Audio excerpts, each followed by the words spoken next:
நல்லா பேசுங்க, ரொம்ப நல்லா பேசுங்க.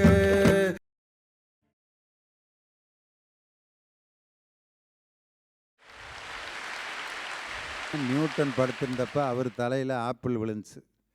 அவர் என்ன நினச்சார், இது ஏன் மேலேருந்து கீழே விழுந்துச்சுன்னு நினச்சார். நம்பால் என்ன பண்ணியிருப்பேன், இவ்வளவு நேரம் ஆப்பிள் மரம்னு தெரியாமல் படுத்து கிடந்திருக்கமே, சொந்தக்காரங்களெல்லாம் கூப்பிட்டு வந்து 2 மூட்டையை வீட்டுக்கு அள்ளிட்டு போயிருக்கலாமேன்னு நினச்சிருப்பேன்.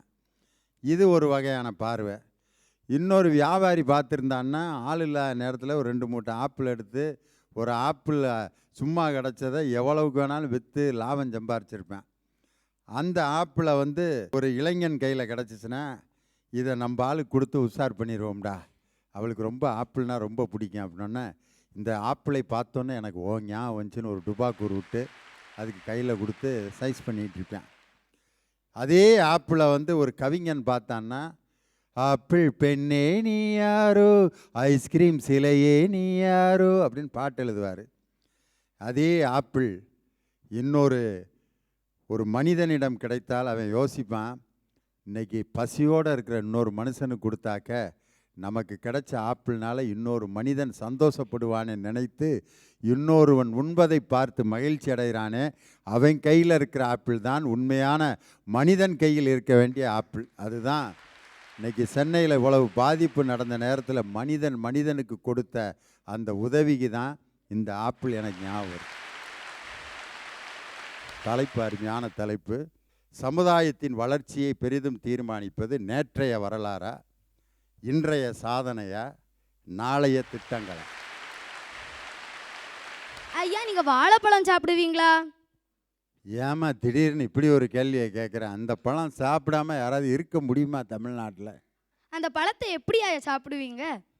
வாங்கி தோலை உரித்து சாப்பிடுவேன். என்ன இவ்வளவு விவரமாக கேட்டுக்கிட்டு இருக்கேன், என்ன புடி கொடுக்க போகிறேன்னு எனக்கு தெரியல. ஐயா, அந்த பழத்தில் தோலை உரிச்சிட்டு அந்த தோலை எங்கே போடுவீங்க? குப்பையில் போடுவான். அதுதான் ஐயா நேற்றைய வரலாறு. ஒரு பழத்தில் அந்த தோல் நேற்றைய வரலாறு, அந்த பழம் தான் ஐயா இன்றைய சாதனை. நேற்றைய வரலாறு பழத்துடன் சேர்ந்திருக்கும் வரை மட்டுமே வரலாற்றிற்கு மனம், பிரிந்து விட்டால் வரலாறு வேதனை அடைகிறது. உதாரணமாக, பூவோடு சேர்ந்திருந்தால் மட்டுமே நாருக்கு மனம், வாழைப்பழத்தோடு சேர்ந்திருந்தால் மட்டுமே தோலுக்கு மனம், கணவனோடு சேர்ந்திருந்தால் மட்டுமே மனைவிக்கு மனம், நிலத்தோடு சேர்ந்திருந்தால் மட்டுமே நீருக்கு மனம். அதுபோல சாதனையோடு சேர்ந்திருந்தால் மட்டுமே வரலாற்றிற்கு மனம். ஐயா, சமுதாய வளர்ச்சினா என்ன? சமுதாய வளர்ச்சியின் அளவுகோல் என்ன? மேலை நாட்டின் கல்வியை மிஞ்சும் வகையில் நம் நாட்டு இளைஞர்கள் இன்றைக்கு கல்வி அறிவும் கணினி அறிவும் பெற்று இமயம் வரை உயர்ந்திருக்கிறார்கள் என்றால் அது சாதனை. ஒரு குடும்பத்தை எடுத்து பார்த்தோனாலும் குடும்ப தலைவர் மட்டுமே உழைத்து குடும்பத்தில் உள்ள ஏனைய உறுப்பினர்களை பாதுகாத்து பராமரித்து வந்த சுமை நேற்றைய வரலாறு. ஆனால் இன்றைக்கு ஒரு குடும்பத்தில் ஒவ்வொரு உறுப்பினர்களும் உழைத்து தங்கள் தகுதியை வளமாக்கி தகுதிக்கேற்றதக்க பணியில் அமர்ந்து வளமான பொருட்களை ஈட்டி தன்னுடைய குடும்பத்தையும் பொருளாதாரத்தையும் வாழ வைத்து கொண்டிருக்கிறார்களே, அதுதான் சார் நம் சமுதாயத்தின் பொருளாதார வளர்ச்சி. ஐயா, நான் உறுதியா சொல்றேன், உலகம் முழுவதும் எந்த துறையில் உயர்ந்திருந்தாலும் அவர்கள் வாழ்ந்த திருப்தி கிடைக்க ஆன்மீக மேம்பாட்டிற்காகவும் ஆன்மீக சுரங்கங்களையும் பொக்கிஷங்களையும் தேடி நம் நாட்டிற்கு தானே வருகிறார்கள். இதுதான் சார் நம் நாட்டின் ஆன்மீக வளர்ச்சி. இது போன்ற வளர்ச்சிகளால் தான் நம் சமுதாயம் பெரிதும் தீர்மானிக்கப்படுகிறது. ஐயா, சமுதாய வளர்ச்சி எனப்படுவது நிகழ்கால தொடர்வினையாகும். இதை ஒரு உதாரணத்துடன் சொல்ல விரும்புகிறேன். ஐயா, 2000 ஆண்டுகளுக்கு முன்பு யானைகளும் குரங்குகளும் மற்ற விலங்கினங்களும் எந்த இயற்கை குணத்துடனும் எந்த உள்ளுணர்வுகளுடனும் வாழ்ந்ததோ அதே இயற்கை குணத்துடனும் அதே உள்ளுணர்வுகளுடன் தான் சரவை இன்றைக்கும் வாழ்கிறது. இன்னும் பல ஆண்டுகள் கழிந்தாலும் அவை அதே இயற்கை குணத்துடன் தான் காணப்படுகிறது. ஆனால் மனித சமுதாயமோ சிந்துவெளி நாகரீகம் தொடர்ந்து வளர்ந்து வருகிறது. அதற்கு துணை நிற்பது அவர்களுடைய அறிவாற்றல், சார்ந்து வாழும் குணம், பகுத்தறியும் தன்மை, அறிவியல் பயன்பாடு, ஆன்மீக சிந்தனை போன்றவையாகும். இதனால் தான் சார் மனிதனும் மனிதனுடைய கூட்டமைப்பான சமுதாயமும் வளர்ச்சியடைகிறது. ஐயா, நீங்க எப்பெல்லாம் கண்ணாடி பார்ப்பீங்க? கண்ணாடி வெளியில் எங்கேயாவது கிளம்புறப்ப முகம் நல்லா இருக்கா, தலை ஒழுங்காக சீவி இருக்கமான்னு கண்ணாடி பார்ப்பேன். சவரம் பண்ணுறப்ப பார்ப்பேன். ஏன்னா அதை பார்க்காம சவரம் பண்ணால் முகரையெல்லாம் வரி குதிரை மாதிரி ஆகி போயிடும். அதனால் சவரம் பண்ணுறப்ப கண்ணாடி பார்ப்பேன், தலை சீவிறப்ப கண்ணாடி பார்ப்பேன். வேறு எப்போ பார்ப்பேன், அந்த பைக்கில் போகிறப்ப சைடில் ஒரு கண்ணாடி இருக்கும், அதை பார்ப்பேன். வேறு கண்ணாடி எனக்கு ஞாபகம் இல்லை. ஐயா, அந்த பைக்கில் போகும்போது பின்பார்வை கண்ணாடியை பார்ப்பீங்களா ஐயா? அந்த பின்பார்வை கண்ணாடி தான் ஐயா நேற்றைய வரலாறு. வரலாற்றை பார்க்கலாம், அதற்கென்று வரலாறே என்று கூறி வரலாற்றையே பார்த்துக்கிட்டு இருந்தால் முன்னால் வரும் வாகனம் நம்மை முட்டிவிட்டு சென்று விடும். ரைட்டில் இருக்க கண்ணாடியை பார்த்துக்கிட்டே ஓட்டினோம்னா நம்ம படத்தை கண்ணாடியில் மாட்டிடுவாங்க, அவ்வளோதான். ஐயா, அந்த பின்பார்வை கண்ணாடி தான் நேற்றைய வரலாறு. நாம் செல்லும் முன்னோக்கு திசை பயணம் தான் ஐயா இன்றைய சாதனை. நடுவர் ஐயா அவர்களே, உங்களிடம் அன்றும் இன்றும் என்றும் காணப்படும் தனித்திறமையை உங்கள் பாணியிலே வெளிப்படுத்த தமிழக மக்களிடையே பெரும் தாக்கத்தையும் அதனால் எழுந்த ஒட்டுமொத்த சமுதாயத்தின் வளர்ச்சிக்கு வித்தாக இருப்பது உங்கள் சாதனை அல்லவா? உங்கள் கருத்துக்கள் குடத்து விளக்காய் சுருங்கி விடாமல் கலங்கரை விளக்கமாய் ஒளி வெள்ளமாய் மக்களிடம் சென்றடைகிறது. அதன் வெளிப்பாடாக நாட்டின் தென்கோடியில் எங்கோ ஓர் குக்கிராமத்தில் பிறந்த நான், அதுவும் கார்மல் மகளிர் மேல்நிலை பள்ளியில் படித்து வரும் நான் மற்றும் என்னை போன்றவர்கள் இன்றைக்கு உங்களுடன் ஒரே மேடையில் அமர்ந்து உங்கள் கருத்துக்களை உள்வாங்கி உருமாறி செல்ல காத்திருக்கிறோம். இதற்கு காரணம் யார்? நம்மையெல்லாம் ஒரே மேடையில் அமர்த்தியது யார்? சாதனை வளர்ச்சியின் அடையாளமான கலைஞர் டிவிதானே. அது சாதனை ஐயா. குடும்ப வரலாறு இன்னைக்கு மறக்கப்பட்டிருக்கு. இந்த குடும்ப வரலாறை மறந்ததால மாப்பிள்ளை பார்க்க போறாங்க. ஒரு பெண் சொல்றா, வீட்டுல அம்மியும் இருக்கக்கூடாது, மாப்பிள்ளைக்கு மம்மியும் இருக்கக்கூடாது. வளர்த்த வரலாறு புலம்புது. வளர்த்த வரலாறு எப்படி தெரியுமா ஐயா புலம்புது? பட்டினி கிடந்து பள்ளியில சேர்த்தேன், கல்மண் சுமந்து கல்லூரியில சேர்த்தேன், வெயில்ல வந்து வேலையில சேர்த்தேன், ஆனா என் மகனே நீ மிக எளிதாக என்னை முதியோர் இல்லத்தில் சேர்த்து விட்டாயேன்னு சொன்ன. இதுதான் உன்னுடைய சாதனையா? சமுதாயத்துல வளர்ச்சிங்கிறது அறிவியல் வளர்ச்சி, பொருளாதார வளர்ச்சி மட்டுமல்ல, அது பண்பாட்டு வளர்ச்சியாகவும் இருக்கணும். அந்த பண்பாட்டு வளர்ச்சியை சொல்லித்தரது எங்களுடைய நேற்றைய வரலாறு தானே. விண்ணை தொடுவது போல உயர்ந்து நிற்கும் கட்டிடங்களை பார்த்து விழிகள் வியப்பில் விரிய, பக்தி இதயத்தில் பொங்கி பெருகி கை கூப்பி வணங்கும் மனிதர்கள் அந்த அழகிய கோபுரத்தை தாங்கி நிற்கும் அடிக்கற்களை மறந்தும் நினைப்பதில்லை. விரிந்திருக்கும் கிளைகள் பரப்பும் நிழலில் இளைப்பாரி பழுத்திருக்கும் பழங்களை சுவைக்கும் மனிதர்கள் அந்த மரத்தின் வேர்களுக்கு நன்றி சொல்வதில்லை. அடிக்கற்கள் இல்லாமல் கோபுரங்கள் இல்லை, ஆணி வேர் இல்லாமல் மரங்களும் இல்லை. எங்களுடைய நேற்றைய வரலாறு இல்லாம வளர்ச்சியும் கிடையாது. எதிர்காலம் பற்றிய திட்டங்களுக்கு கடந்த காலம் பற்றிய அனுபவம் கண்டிப்பாக தேவை. அனுபவங்கள் நமக்கு பாடமாக வேண்டும், அல்லது அடிக்கடி நாம விழ வேண்டி இருக்கிறோம். ஒன்று சொல்றேன், ஓட்டப்பந்தயத்துல வேகமா ஓடுறது என்னவோ கால் தான், ஆனா பரிசு என்னவோ கைகளுக்கு தான் கிடைக்கி. அதே போலதான் வளர்ச்சிக்கு துணையா நிற்கிறது என்னவோ எங்களுடைய நேற்றைய வரலாறு தான். ஆனா பில்டப் பண்ணி பிரைஸ் வாங்கிட்டு போறதோ பேர் வாங்கிட்டு போறது என்னவோ இன்றைய சாதனையும் நாளைய திட்டங்களுமா இருக்குது. ஐயா, அந்தந்த காலகட்டத்தின் அனுபவங்களை வடித்தெடுத்து அடுத்து வரும் சந்ததியினரை நெறிப்படுத்துவதுதான் எங்களுடைய வரலாறு. அத்தகைய முறையான இலக்கினை மனித குலத்திற்கு எடுத்தியம்பும் நேற்றைய வரலாறு தான் இந்த சமுதாயத்தின் வளர்ச்சியை தீர்மானிக்குது. ஆக என்னுடைய பேச்சு கூட எனக்கு பின் வரக்கூடிய இன்றைய சாதனையாளர்களுக்கும் நாளைய திட்டங்களை வகுக்கக்கூடியவர்களுக்கும் வரலாறாக அமையும். அந்த வரலாறு தான் வளர்ச்சியை தீர்மானிக்குது என்று கூறி, நேற்றைய வரலாறு தான் இந்த சமுதாயத்தின் வளர்ச்சியை தீர்மானிக்கிறது என்று கூறி நிறைவு செய்கிறேன். ஒரு செருப்பு தைக்கிற ஊழியரோட பையன் அவன் ஒரு இடத்துல எப்பவுமே செருப்பு தைக்க உட்காருவாங்க. அது அந்த வழியா ஒரு காருல சந்தோஷங்கிற ஒரு இளைஞன், ஒரு கொஞ்சம் வசதி படைச்ச ஒரு இளைஞர் அந்த வழியா போயிட்டு இருக்காரு. அவரோட மனதில் ஏதோ ஒரு தாக்கத்தை ஏற்படுத்துது. சரி அந்த பையனுக்கு நம்ம படிக்க வைக்கலான்னு சொல்லி அந்த பையன்கிட்ட கேட்குறாரு, டேவ் நான் படிக்க வைக்கிறேன், நீ என் கூட வரியான்னு கேட்குறாரு. அப்போ அவன் சொல்கிறான், சார் என்ன சார் சொல்கிறீங்க, எனக்கு பசிக்குது சார், என்னை போய் படிக்க கூப்பிடுறீங்களேன்னு. அப்போ அவர் சொல்கிறாரு, உன்னுடைய அறிவு பசிக்கு நான் தீனி போடுறேன், அந்த தீனி உன்னுடைய வயிற்று பசியை போக்கி விடுன்னு சொல்லி அவனுக்கு படிப்பு கொடுத்தாருன்னு சொன்னா இதுதான் எங்களுடைய சாதனை. அதோட நிறுத்திடல அவரு. அப்பா அம்மா இருந்து வறுமையில இருக்கிற இவனுக்கே இந்த நிலைமைனா தாய் தந்தை இல்லாமல் வறுமையில வாடுற குழந்தைகளுக்கு என்ன நிலைமைன்னு யோசிக்கிறாரு. அதோட விளைவு அந்த சந்தோஷ் என்பவரால் இன்று கோவையிலே அன்னை குழந்தைகள் காப்பகம் ஒரு குழந்தைகள் காப்பகம் ஆரம்பிச்சு 82 குழந்தைகளோட வயிற்று பசியை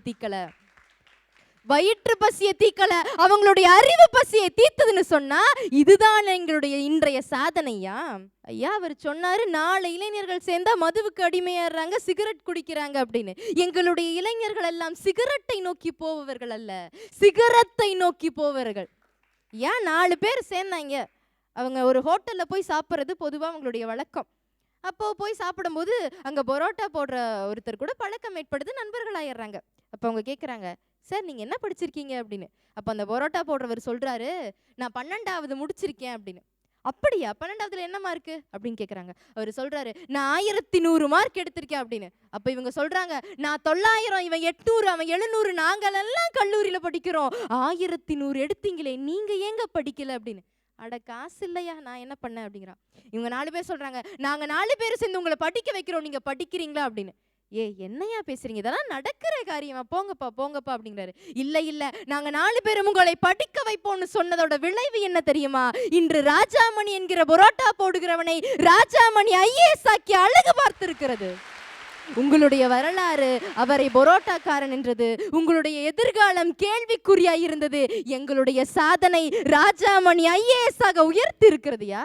ஒரு காலத்துல அப்பா என்ன வேலை செய்யறாரோ அதே வேலையைத்தான் மையம் பார்க்கணும்ன்ற ஒரு கல்வி திட்டமே இருந்துச்சு. அதுக்கு பேர் குலக்கல்வி திட்டம். குலக்கல்வி திட்டம் என்ற நேற்றைய வரலாறை மாற்றி இன்று சமச்சீர் கல்வி திட்டம் என்று கொண்டு வந்தது இன்றைய சாதனை இல்லையா?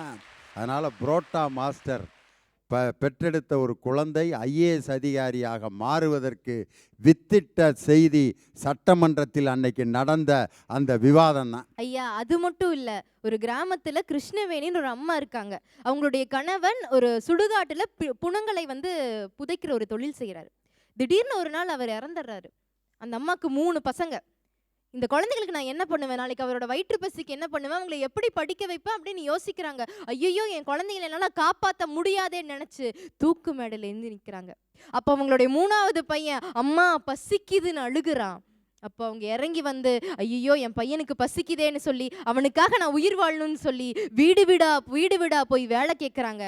அப்போ இந்த சமூகம் சொல்லுகிறது, உன்னுடைய கணவன் ஒரு புணங்களை புதைக்கிற ஒரு தொழில் செய்கிறான், ஒரு வெட்டியானோட மனைவிக்கு எங்க வீட்டுல இடம் தர மாட்டோங்கிறான். உங்களுடைய சமுதாயம் அவனுடைய பழைய வரலாறை விற்று ஒதுக்கி வைத்தது, உங்களுடைய எதிர்காலம் மரணம் எனும் மேடையில் நிற்க வைத்தது. என்னுடைய சாதனை என்ன செஞ்சது தெரியுமா? அந்த பெண்ணை பிணங்களை எரிக்கிற ஒரு தொழிலை செய்ய வச்சு தன்னுடைய 3 குழந்தைகளையும் படிக்க வைக்க முடியலன்னு பரவாயில்ல, 3ல கடைசி குழந்தைக்கு மட்டும் ஒரு கல்விங்கிற அறிவை கொடுத்து குடும்ப வாழ்க்கையில ஜெயிச்சுட்டாங்களே, இதுதான் எங்களுடைய சாதனை. ஐயா நடுவர் அவர்களே, உங்கள்கிட்ட நான் ஒரு கொஸ்டின் கேட்கேன். ஆமைக்கும் எறும்புக்கும் என்ன டிஃப்ரெண்ட்? ஆமைக்கும் எறும்பு ரெண்டுமே ஊர்ந்து போகும். எறும்பு சின்னது, ஆமை பெருசு. வேற என்ன எதிர்பார்க்குறேன்னு எனக்கு புரியலையே தம்பி. நானே சொல்கிறேன். ஆமை இன்னைக்கு நாம் என்ன பண்ண போகிறோன்னு தன்னுடைய வீட்டை தன்னோட முதுகிலே வச்சுட்டு போகுது. ஆனால் எறும்பு நாளைக்கு நாம் இது பண்ணணும்னு சொல்லி திட்டம் தீட்டி அதுக்கு தேவைப்படக்கூடிய உணவை சேமித்து வைக்குது. மழை வரக்கூடிய காலத்துட்டில் அதையே அதை சாப்பிட்டுக்குது. அந்த அளவில் தான் நாளைய திட்டங்கள் தேவைப்படுது. ஒரு ஆமைக்கும் எறும்புக்கும் இருக்க டிஃப்ரெண்ட் நமக்கு தெரியுது. குட்டி ஜீவன் அதுக்கு தெரியுது, 5 அறிவு ஜீவன் அதுக்கு தெரியுது, 6 அறிவு ஜீவன் நமக்கு தெரியாதா? அதனால தான் ஆமை தன்னுடைய வீட்டை தானே சுமந்துக்கிட்டு வர்றதுனால தான் சூன்னு ஒரு சத்தம் கேட்டால் ஓட்டுக்குள்ளே ஓடிடும். ஆனால் எறும்பு அது வரிசையில் போகிறப்ப எறும்பு போகிற பாதையில் ஒரு கல்லை வச்சு பாருங்கள். எறும்பு ஐயோ கல்லை வச்சுட்டாங்களேன்ட்டு ரிவர்ஸ் கியர் போட்டு திருப்பி வந்ததாக சரித்திரமே இல்லை. டேக் டைவர்ஷன்னு மாற்றுப்பாதையில் செல்கன்னு உடனே அந்த கல்லை சுற்றி வேகமாக போயிட்டே இருக்கான். மழை வர்றதுக்கு 3 மணி நேரத்துக்கு முன்னாடியே தன்னுடைய இரைகளை தானே சுமந்து கொண்டு போய் நமக்கு பிற்காலத்தில் உதவும் என்று திட்டம் போடுவது. ஒரு சின்ன எறும்பு கூட திட்டம் போடும்போது மனிதன் சமுதாய வளர்ச்சிக்கு திட்டம் போடக்கூடாதா அப்படின்னு கேட்குறார். ஐயா இன்னைக்கு சாதனை புரிஞ்சிருக்காங்க. எவ்வளவு சாதனை தெரியுமா? வேளாண்மைக்கு ஒரு இடத்தையும் வைக்கக்கூடாது, இதான் எங்களுடைய சாதனை. தாவரங்கள் முன்னாடி வேரூஞ்சிருந்த இடத்துல தாவரத்தை வேரோடி பிடுங்கி போட்டுட்டு பில்டிங்கை வச்சுருக்காங்க. இதுதான் இன்றைய சாதனையாக இருக்குது. ஐயா நேற்றைய வரலாறுலே முழுமையாக காடாக இருந்துச்சு. இன்றைய சாதனையிலே காட்டு மேலே கல்லை தூக்கி போட்டான். எங்களுடைய நாளைய திட்டம் என்ன தெரியுமா? அந்த கல்லை தூக்கி போட்டுட்டு வீட்டுக்கு பின்னாடி தோப்பு வைக்கிறது எங்களுடைய நாளைய திட்டம். நடுவர் அவர்களே, நாளைய திட்டங்கள் தான் சாதனை புரிய உதவும். நாங்கள் இன்னைக்கு திட்டம் போட்டோம்னா அது நிறைவேறதுக்கு வெகு காலம் ஆகலாம். ஆனால் நிறைவேறும் பொழுது அவ்வளவு மகிழ்ச்சி வரும் இல்லையா நடுவர் அவர்களே? ஒரு மேடையில் பேசுவது சாதனை அல்ல, 100 மேடைகளை பேசுவது தான் சாதனை. அந்த சாதனைக்கு அடிப்படை அமைவது எங்களுடைய நாளைய திட்டம் தானே. ஐயா வேளாண்மையை பற்றி நான் இவ்வளோ சொன்ன பிறகு நீங்கள் நம்பலன்னா எங்கள் அண்ணி ஜோதிகாவை தான் நீங்கள் போய் கேட்கணும். ஜோதிகா உங்களுக்கு அண்ணியா? ஆமாம். அப்போ சூர்யா உங்க கூட பிறந்த சகோதரன். ரொம்ப சந்தோஷம். சரி. இவ்வளோ ஒரு உறவு முறையோட திரைப்பட நடிகரை அழைச்ச ஒரே ரசிகன் நீ ஒரு ஆள் தானே ஐயா. ஐயா அன்று அவர்கள் அந்த நடித்த 36 வயதிலே படம் சூப்பர் ஹிட்டு. அதுக்கு திட்டம் தான் காரணம். அது இருக்கட்டு, அவங்க அன்னைக்கு நடித்த அந்த படத்தோட விளைவாக தான் வீட்டு மேலேயும் தாவரங்கள் வளர்க்கலான்னு அவங்களோட முடிவெடுக்க முடிஞ்சில்லையா? அதுதானங்க திட்டம். ஐயா வேளாண்மை பண்ண இடமே இல்லைன்னு கப்பல்லையே நாங்கள் வேளாண்மை பண்ண அளவுக்கு எங்களுடைய திட்டம் மிகுதியாயிட்டே வருது. காற்று ஐயா, நிலம் நீர் காற்று நெருப்பு ஆகாயம்னு 5 பூதங்கள் உண்டு. நிலம் நாம் வாழ்கிறதுக்கு நீருங்கிறது இருக்குது, நம்ம குடிக்கிறதுக்காக இருந்து. காற்று மட்டும்தான் விற்கப்படாமல் ஒன்றாக இருந்துச்சு. அந்த காற்று இப்போ விற்க ஆரம்பிச்சிட்டாங்க தெரியுமா? விட்டிலிட்டிங்கிற நிறுவனம் அது காற்றையும் விற்கலான்னு திட்டம் தீட்டி மலைக்கு மேலேருந்து காற்றெடுத்து சீனாவில் போய் விற்கிறாங்க. அந்த அளவுக்கு எங்களுடைய திட்டம் மிகுதியாக இன்று வரைக்கும் இருந்துட்டு தான் இருக்குது. இன்றைய சமுதாயம் எப்படி இருக்குது தெரியுமா நடுவர் அவர்களே? சுண்டலுக்காக அலைகிற சமுதாயமாக இருக்குது. உங்களுக்கு சுண்டல் ரொம்ப பிடிக்குமா?